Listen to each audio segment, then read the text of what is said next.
तो अब अपन एक नया चैप्टर स्टार्ट करते हैं और इस चैप्टर का नाम है ह्यूमन रिप्रोडक्शन। ये क्लास 12 का थर्ड चैप्टर है।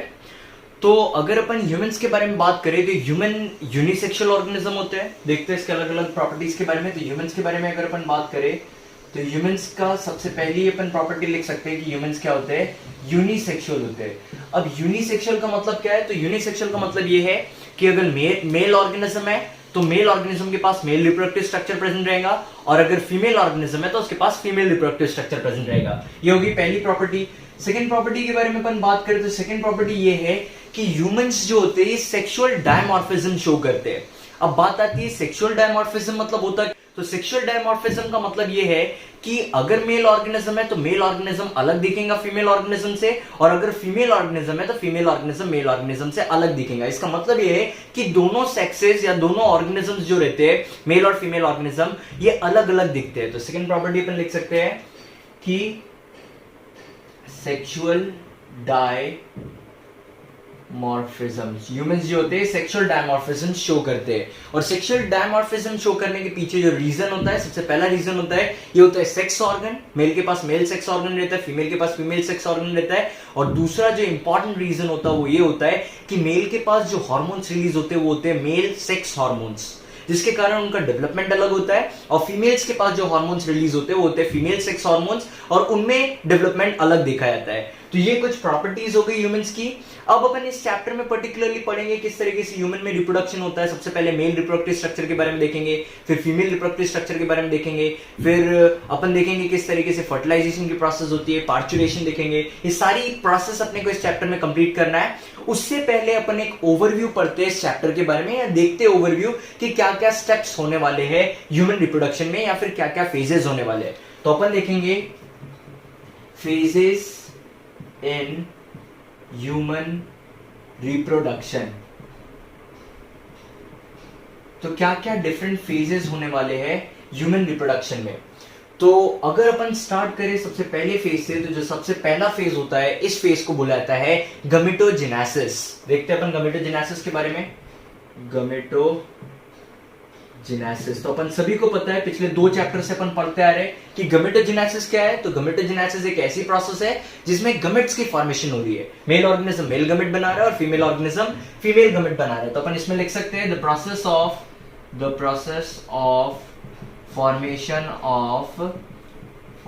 Of gametes. ये क्या है, तो ये एक ऐसी प्रोसेस है जिसमें क्या हो रहा है, गमेट्स की फॉर्मेशन हो रही है। अगर अपन बात करें मेल ऑर्गेनिज्म की और फीमेल ऑर्गेनिज्म की, तो मेल ऑर्गेनिज्म में जो गमेट बनने की प्रोसेस होती है इसे बोला जाता है स्पर्मेटोजेनेसिस, और फीमेल ऑर्गेनिज्म में जो गमेट बनने की प्रोसेस होती है इसे बोला जाता है oogenesis। तो स्पर्म बनने की प्रोसेस को बोला गया स्पर्मेटोजेनेसिस, और एग बनने की प्रोसेस को बोला गया है oogenesis। तो इसे अपन लिख सकते हैं फॉर्मेशन ऑफ स्पर्म, और इसमें अपन लिख सकते हैं फॉर्मेशन ऑफ एग्स। तो ये हो गया सबसे पहला स्टेप। क्या था पहला स्टेप, गमेटोजेनेसिस। दोनों ऑर्गेनिज्म में अलग अलग प्रोसेस होती है। मेल ऑर्गेनिज्म में मेल गमेट बनता है और फीमेल ऑर्गेनिज्म में फीमेल गमेट की फॉर्मेशन होती है। अब अगर अपन सेकंड स्टेप के बारे में बात करें तो अपन सभी को पता है जैसे ही गमेट्स बन जाते हैं उसके बाद एक इंपॉर्टेंट स्टेप होता है गमेट ट्रांसफर। गमेट बनने के बाद एक इंपॉर्टेंट स्टेप होती है गमेट ट्रांसफर। तो सेकंड स्टेप होता है गमेट ट्रांसफर। इसमें होता क्या है, तो जो मेल ऑर्गेनिज्म रहता है ये मेल गमेट को ट्रांसफर कर देता है फीमेल रिप्रोडक्टिव ट्रैक्ट में, फीमेल ऑर्गेनिज्म के रिप्रोडक्टिव ट्रैक्ट में, और इसी प्रोसेस को बोला जाता है इंसेमिनेशन। तो अगर डेफिनेशन के बारे में बात करें कि इंसेमिनेशन मतलब क्या है, तो अपन इसमें लिख सकते हैं in this process male organism transfer male gamete in female reproductive tract। तो इंसेमिनेशन कैसी प्रोसेस है, एक ऐसी प्रोसेस है जिसमें क्या हो रहा है, मेल ऑर्गेनिज्म क्या कर रहा है, मेल गमेट को ट्रांसफर कर दे रहा है कहां पे, फीमेल ऑर्गेनिज्म के रिप्रोडक्टिव ट्रैक्ट में। तो सबसे पहला स्टेप देखा अपन ने गमेटोजेनेसिस, सेकंड स्टेप देख लिया जिसे बोला गया इंसेमिनेशन। एक ऐसी स्टेप थी जिसमें मेल ऑर्गेनिज्म ने क्या किया, मेल गमेट को ट्रांसफर कर दिया फीमेल ऑर्गेनिज्म के रिप्रोडक्टिव ट्रैक्ट में। अब अपन देखते हैं थर्ड स्टेप के बारे में। तो थर्ड स्टेप जो होती है, इस थर्ड स्टेप होती है फर्टिलाइजेशन, या फिर इसे अपन बोल सकते हैं सिनगेमी। देखते हैं फर्टिलाइजेशन के बारे में।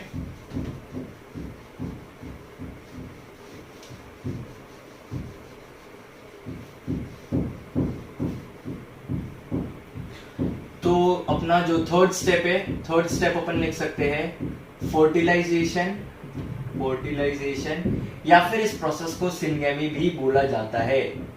अगर डेफिनेशन वाइज अपन बात करें तो इसमें होता क्या है, दो गमेट्स आपस में फ्यूजन करते हैं और फ्यूजन करने के बाद जाइगोट की फॉर्मेशन करते हैं। तो अपन लिख सकते हैं फर्टिलाइजेशन के वक्त होता क्या है, तो अपन यहां पे लिख सकते हैं formation of diploid zygote takes place. तो फर्टिलाइजेशन के प्रोसेस में क्या होता है, जैसे ही दो गमेट्स आपस में फ्यूज होते हैं तो यहाँ पे एक डिप्लॉयड जाइगोट की फॉर्मेशन हो जाती है। अब इसके बाद जो अगला फेज होता है वो ये होता है कि ये जो जाइगोट बना है, डिप्लॉयड जाइगोट, ये यहाँ पे सेल डिवीजन शो करता है और एम्ब्रियो की फॉर्मेशन करता है। तो अब बात आती है कि ये डिप्लॉयड जाइगोट किस तरीके का सेल डिवीजन करेगा। तो अपने को पता है ह्यूमंस जो होते हैं, ये ह्यूमंस कैसे होते हैं, ये डिप्लॉयड ऑर्गेनिज्म होते हैं। इसका मतलब क्या है, इनके पास 2n नंबर ऑफ क्रोमोसोम रहते हैं।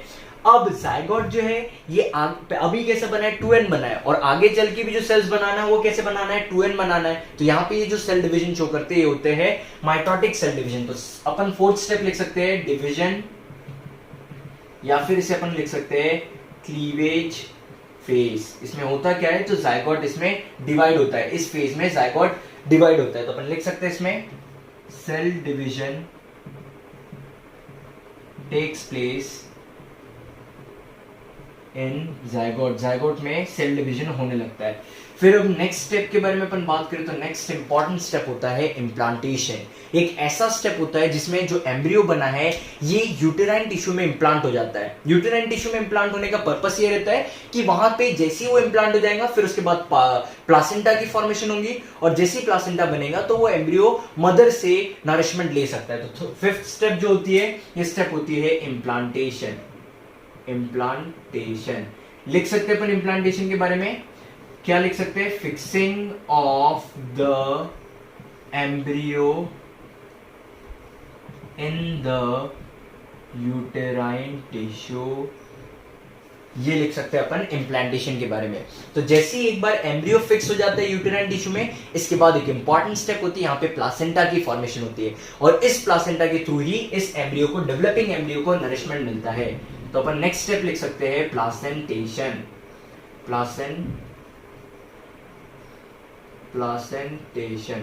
प्लासेंटेशन मतलब अपन लिख सकते हैं फॉर्मेशन ऑफ प्लासेंटा। तो यहां पे क्या होता है, प्लासेंटा की फॉर्मेशन हो जाती है। अब नेक्स्ट स्टेप के बारे में देखते हैं। नेक्स्ट स्टेप होता है गैस्ट्रुलेशन। देखते हैं गैस्ट्रुलेशन के बारे में। ग्रेस्टुलेशन के बारे में जब अपन बात करते हैं तो ग्रेस्टुलेशन एक ऐसी प्रोसेस होती है जिसमें जर्म लेयर्स की फॉर्मेशन होती है। और अपने को पता है कि एनिमल्स में कितने टाइप की जर्म लेयर होती है, 3 टाइप की जर्म लेयर होती है। एक होती है एक्टोडर्म, एक होती है मेसोडर्म, और एक होती है एंडोडर्म। तो अपन ग्रेस्टुलेशन में लिख सकते हैं the process of formation of 3 germ layers. और वो 3 जर्म लेयर्स क्या होती है, तो अपन देख सकते हैं सबसे बाहर वाली होती है एक्टोडर्म, फिर मिडिल वाली होती है मेसोडर्म, और सबसे अंदर जो होती है एंडोडर्म। तो क्या हुआ, जैसे ही प्लासेंटेशन हो गया, एम्ब्रियो को नरिशमेंट मिलने लगा फीमेल बॉडी से, इसके बाद जो अगला स्टेप होता है गैस्ट्रुलेशन प्रोसेस होती है जिसमें जर्म लेयर्स की फॉर्मेशन होती है। 3 जर्म लेयर्स की फॉर्मेशन होती है, एक होता है एक्टोडर्म, मेसोडर्म और एंडोडर्म।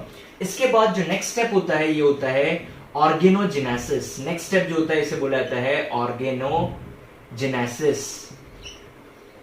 नाम से ही अपने को समझ में आ रहा है ऑर्गेनोजेनेसिस मतलब क्या, तो ये एक ऐसी प्रोसेस होती है जिसमें ऑर्गन्स की फॉर्मेशन होती है। तो अपन लिख सकते हैं the process of formation of different organs by different germ layers, अलग अलग जर्म लेयर्स से अलग अलग ऑर्गन्स की या फिर अलग अलग स्ट्रक्चर्स की फॉर्मेशन होती है, और इसी प्रोसेस को बोला जाता है ऑर्गेनोजेनेसिस। लास्ट स्टेप जो होती है, लास्ट स्टेप इसके बाद जैसे ऑर्गन बन गया, ऑर्गन बनने के बाद डेवलपमेंट होता है, और लास्ट स्टेप होती है पार्चुरेशन।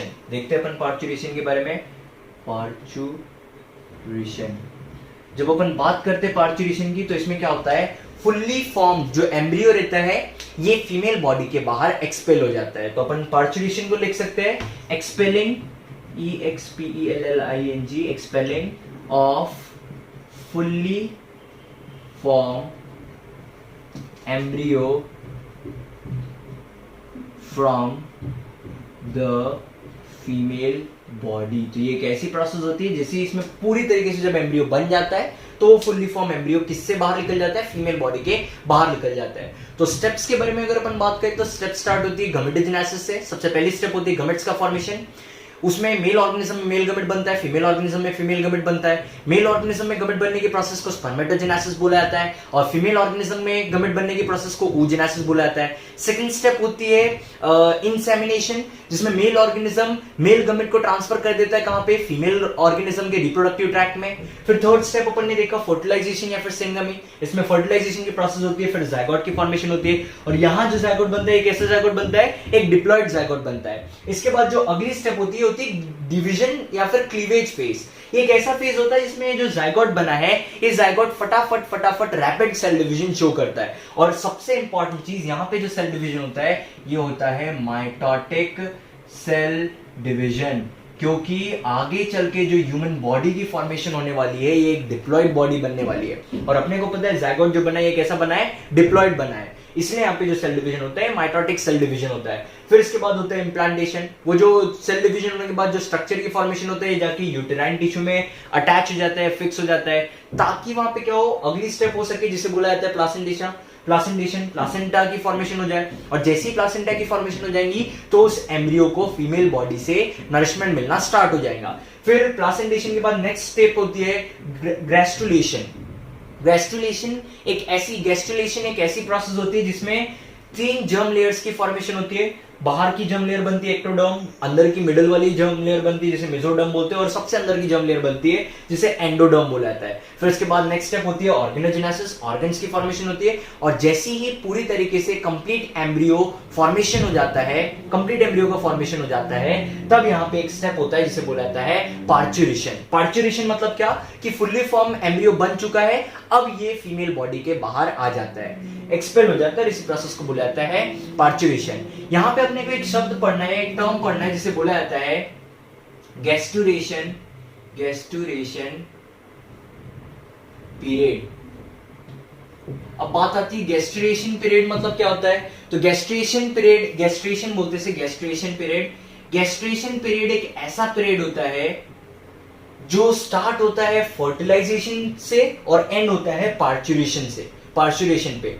तो हुआ क्या, फर्टिलाइजेशन से पार्चुरेशन के बीच में जितनी भी प्रोसेस हो रही है, ये सारी की सारी प्रोसेस आती है गैस्ट्रेशन पीरियड में। तो अपन लिख सकते हैं इट स्टार्ट्स फ्रॉम fertilization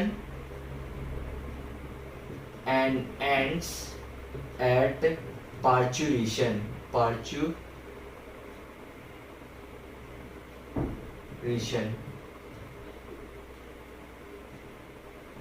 तो इस पीरियड को बोला जाता है गैस्ट्रेशन पीरियड। और अगर गैस्ट्रेशन पीरियड के टाइम पीरियड के बारे में अपन बात करें तो ये टाइम पीरियड होता है 9 मंथ्स का ये टाइम पीरियड होता है गैस्ट्रेशन पीरियड का।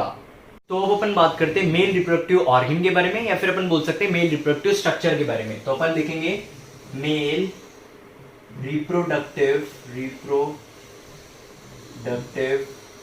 Organ.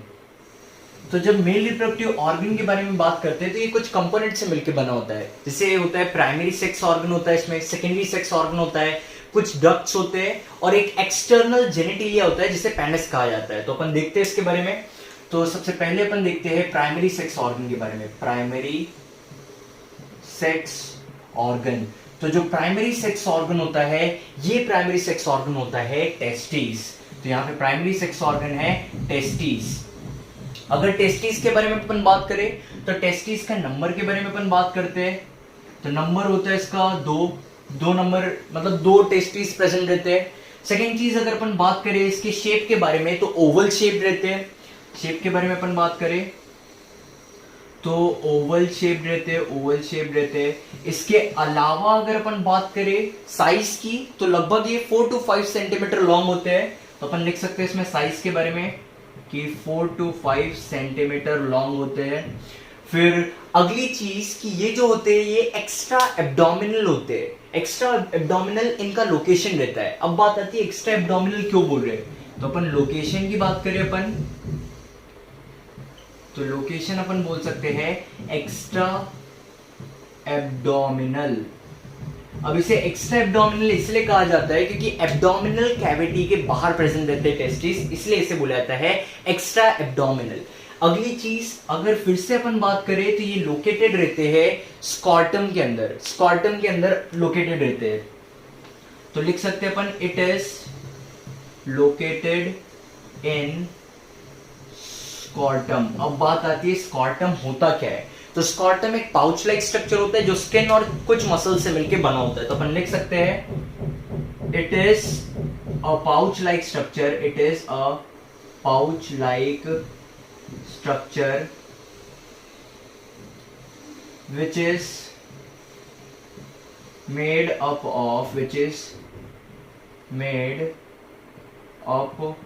of skin and small muscle।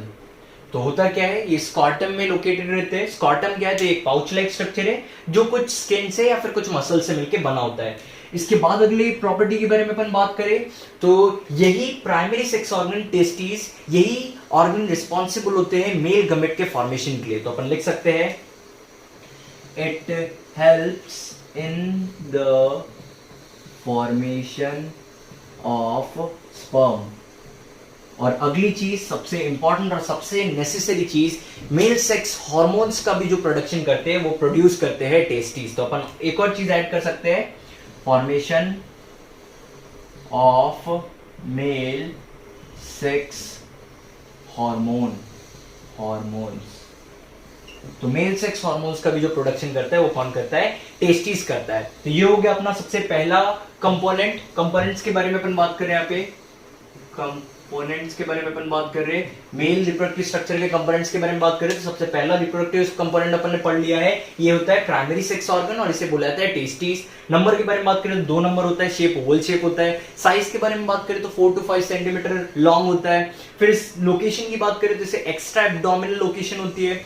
Extra abdominal बोलने का रीजन ये है कि एब्डोमिनल कैविटी के बाहर होता है ये। नेक्स्ट चीज की एक पाउच लाइक स्ट्रक्चर में लोकेटेड रहता है जो कुछ स्किन या फिर मसल से मिलकर, छोटे कुछ मसल से मिलकर बने होते हैं, जिसे बोला जाता है स्कॉर्टम। और फिर एक और सबसे इंपॉर्टेंट, ये जो 2 प्रॉपर्टी है सबसे इंपॉर्टेंट प्रॉपर्टीज है कि ये मेल गमेट की फॉर्मेशन करते हैं, स्पर्म की फॉर्मेशन करते हैं, और अगली चीज ये मेल सेक्स हार्मोन्स की भी फॉर्मेशन करते हैं। नेक्स्ट अगर कंपोनेंट के बारे में अपन बात करें तो नेक्स्ट कंपोनेंट होता है सेकेंडरी सेक्स ऑर्गन। और सेकेंडरी सेक्स ऑर्गन में जनरली ग्लैंड्स होते हैं। ग्लैंड्स के बारे में अपन बात करें तो सबसे पहला ग्लैंड होता है सेमिनल वेसिकल। फिर ग्लैंड होता है पोस्ट्रेट gland.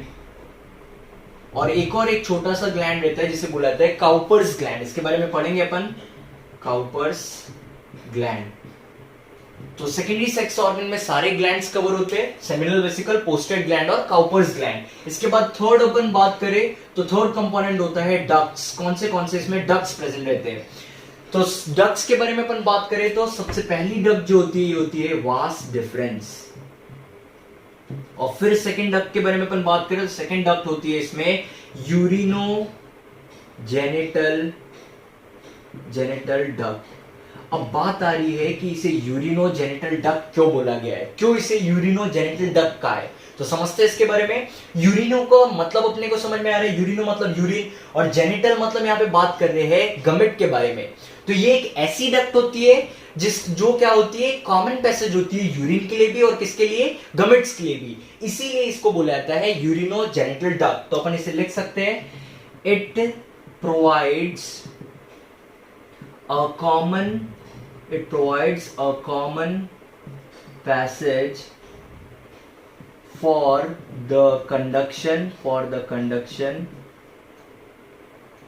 of urine and sperm।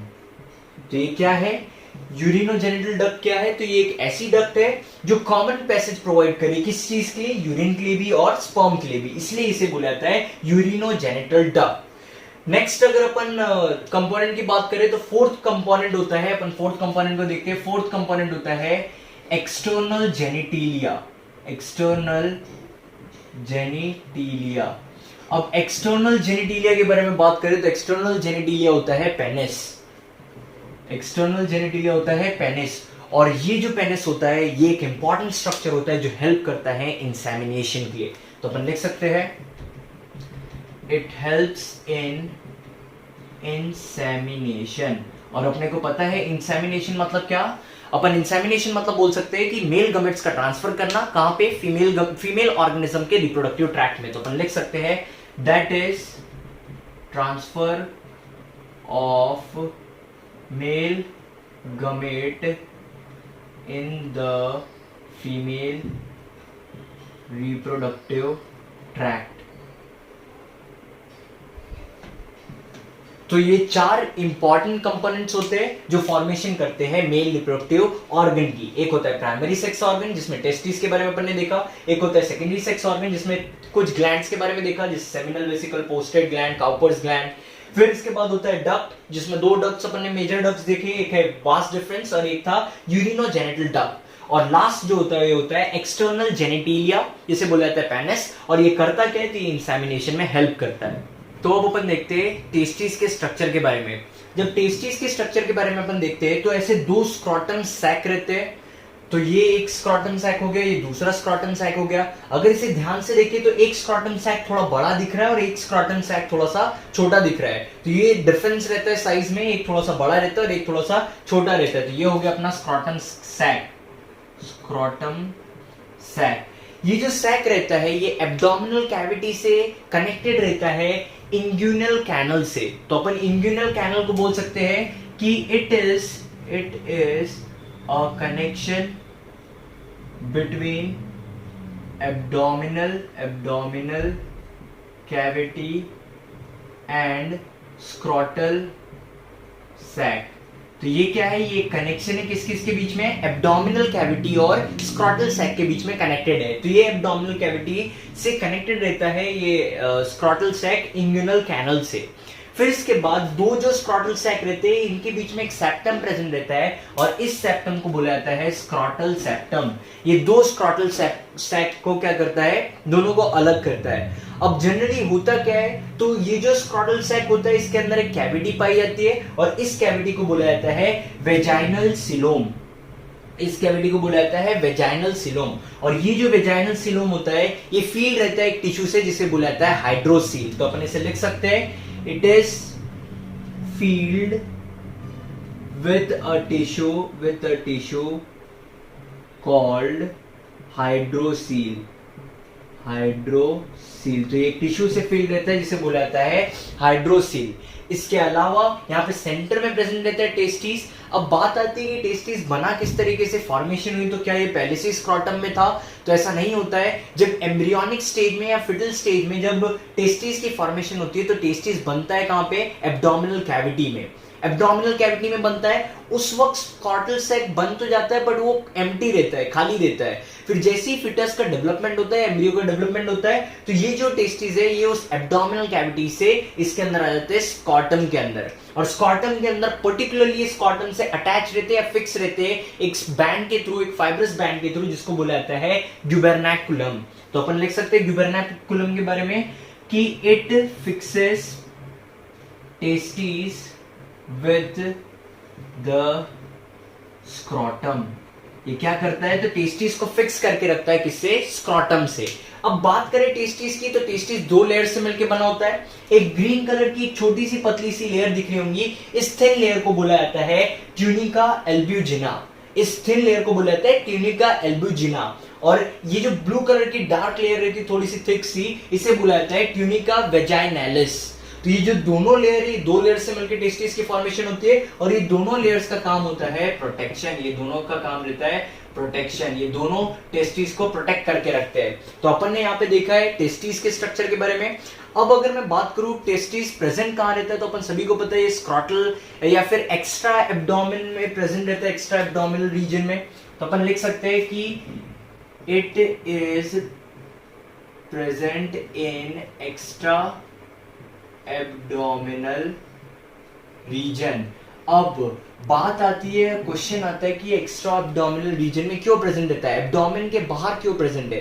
तो इसका आंसर ये है कि जो स्पर्मेटोजेनेसिस जो प्रोसेस होती है, इस प्रोसेस को ऐसा टेम्परेचर लगता है जो बॉडी से 2 डिग्री सेल्सियस कम हो। और ये टेम्परेचर कहां मिलता है, ये टेम्परेचर मिलता है स्क्रॉटम वाले एरिया में।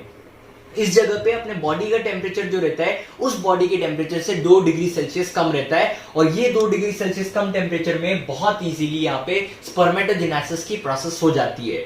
इसीलिए ये जो टेस्टिस होता है, ये एक्स्ट्रा एब्डोमिनल रीजन में प्रेजेंट रहता है। तो ये अपन ने देखा है यहाँ पे टेस्टिस के बारे में। तो नेक्स्ट लेक्चर में अपन देखेंगे कि टेस्टिस का इंटरनल स्ट्रक्चर कैसा होता है, क्या क्या स्ट्रक्चर्स उसके अंदर प्रेजेंट रहते हैं, वो अपन देखेंगे नेक्स्ट लेक्चर में।